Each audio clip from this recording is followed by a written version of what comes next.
Airline Business Strategies in a Digital Context, The Way Forwards, é o tema da próxima intervenção.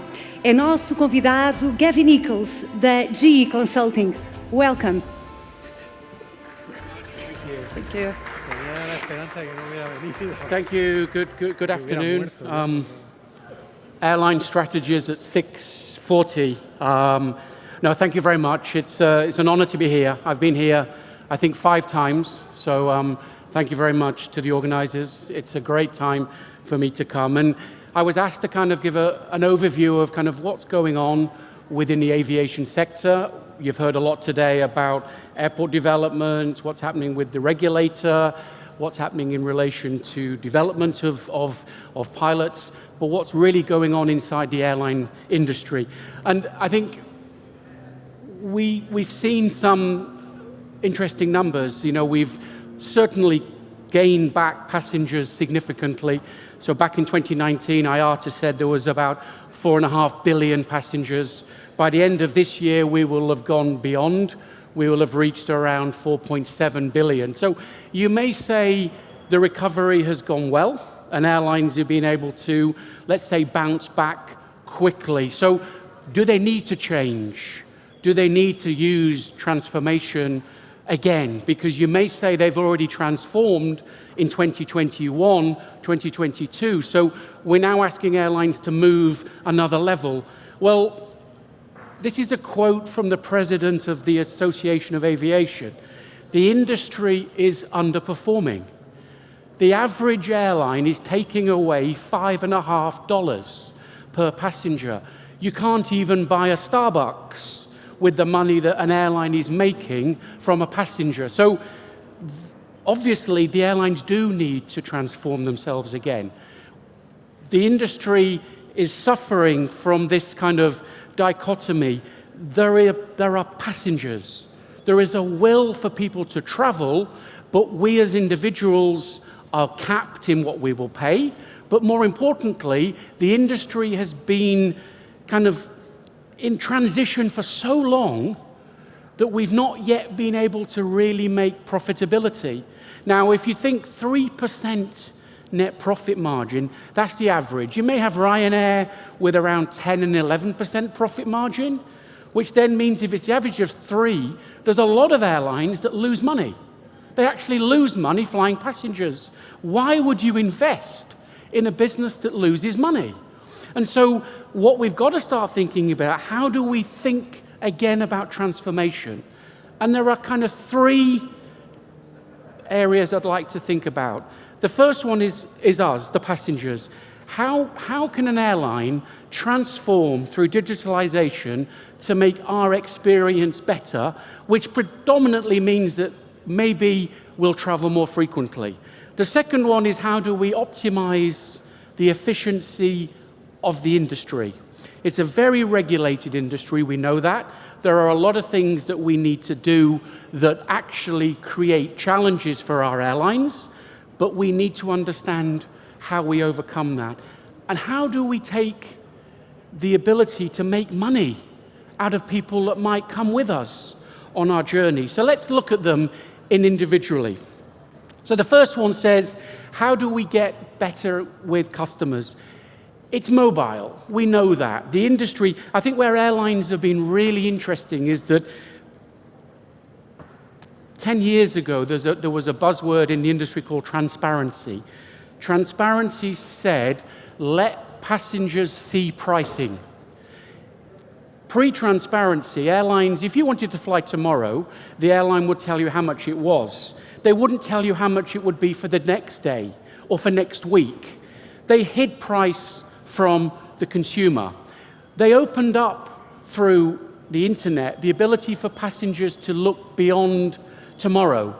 And this kind of relationship around commercial vision and the way we've used technology, I think airlines have really grasped how to take the mobile and the way that we think about applications the way forward. What we've not been able to do is maybe make money out of the mobile development, but mobile will drive digitalization. And that's not, we've had boarding passes on our mobile phones for many, many years. We have bag drops now in airports. There's a lot of things that we've already done that's made our journey easier. But there's a lot we need to do with our airports, the way that airlines and airports work together. We need to be more personalized. We still look at passengers by what we call their record number. We're not that good at knowing you as an individual.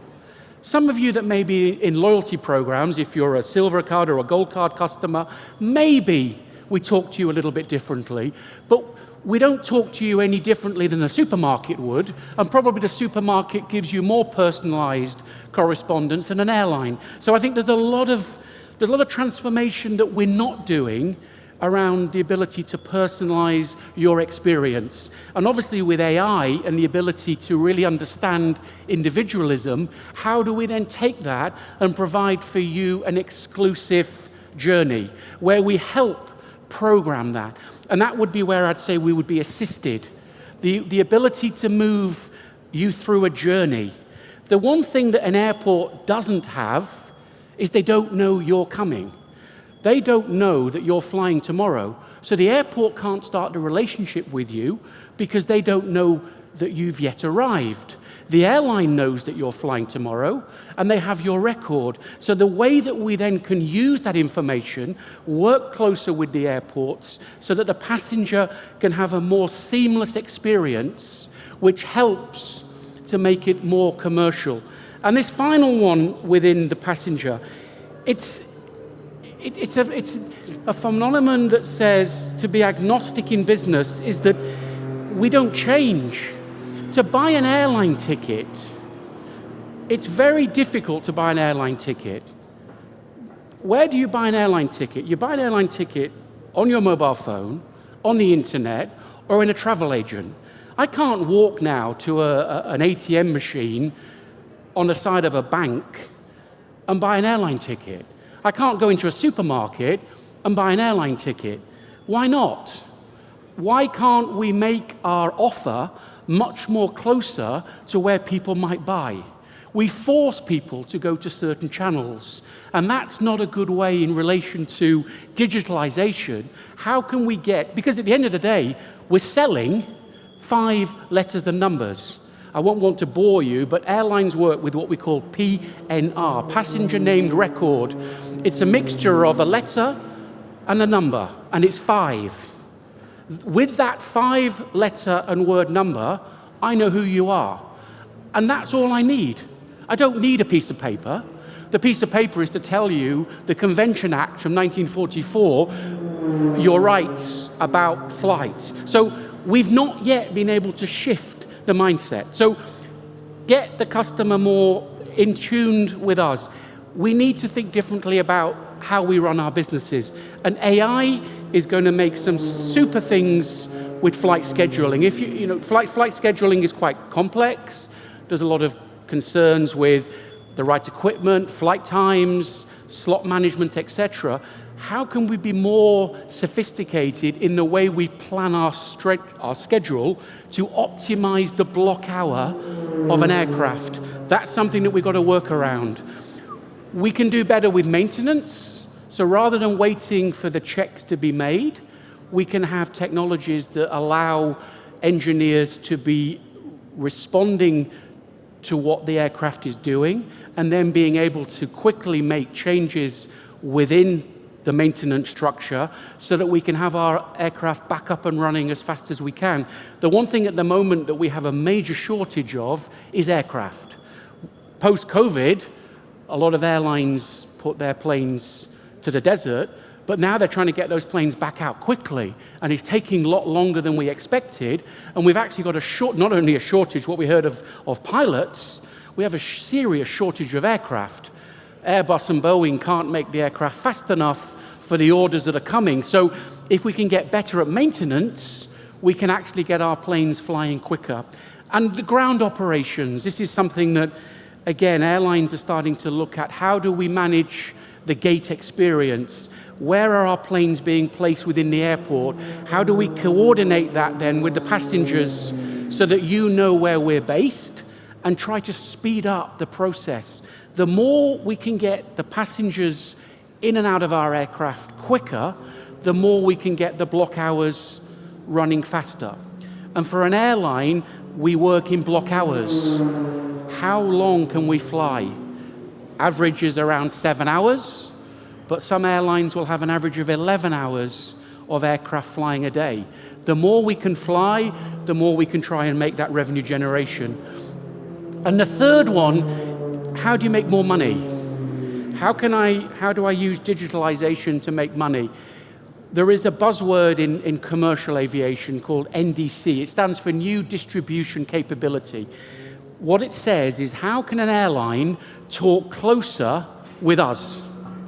How can the airline talk through that mobile to you about what you want from the airline relationship? And this is something that we're really working in AI to understand how the passenger can have access to the airline quickly. The one order is the same process, trying to put all of the different named records, locator records, your history of travel in one single document so that the airline knows who you are, where you've flown, what your patterns of travel are, so that we can then have a personalized relationship with you. And also make it more dynamic. How could, airlines have around 26 fares. We call it fare categorization. An airline will have about, for one flight, there'll be 26 different flight prices according to the demand. Well, in the world of digitalization, that should not have to be filed constantly by the airline. That should be changing in a real-time situation. And price is dynamic. It's moving as supply and demand is changing. And that's a really interesting way for airlines to make more money. And the final one is reimagine, we're not an airline. I think airlines have to start saying, we actually own travel. Working with the stakeholders, be it trains, car hire, hotels, cruises, how do we try to put travel as the word and not aviation? Because if the airline owns the passenger, and we don't always own the total journey. So how do you make more money out of a journey and not a passenger? There is an airline in Asia, AirAsia, the CEO said, look, I make more money selling a portal called airasia.com than I do selling flight tickets. Because I can sell multiple experiences to a passenger that knows me as an airline. So it's the Expedia model going through a different way. So bringing all that around, what we're trying to do is understand how do we embrace technologies to improve the behavior so that the consumers feel that the airlines are interested in us, that we take that information to make our operations more efficient so we can try to reduce costs, what we call CASK, the cost of the available seat. Because how can a business have more costs and less revenues when the passenger numbers are increasing significantly? To have the president of the association talk about an airline as if it's a cup of coffee really shows that we need to make change. We're here to talk about flying for change. Airlines need to change significantly how they look at their operations. And finally, how do we make more money? How do we take technology, particularly the relationship of the personalization, of the channels that we can now use, and convince the consumer that you don't just buy a ticket, but you buy the journey experience. And I, the airline, control that process. So it's a difficult subject in 15 minutes at nearly 7 o'clock with airlines flying around me, but I've done my best. So thank you very much to the organizers as always. It's always a pleasure to come to this lovely part of the world. And I think airlines are going to get better at digital development. So watch this space. So thank you very much.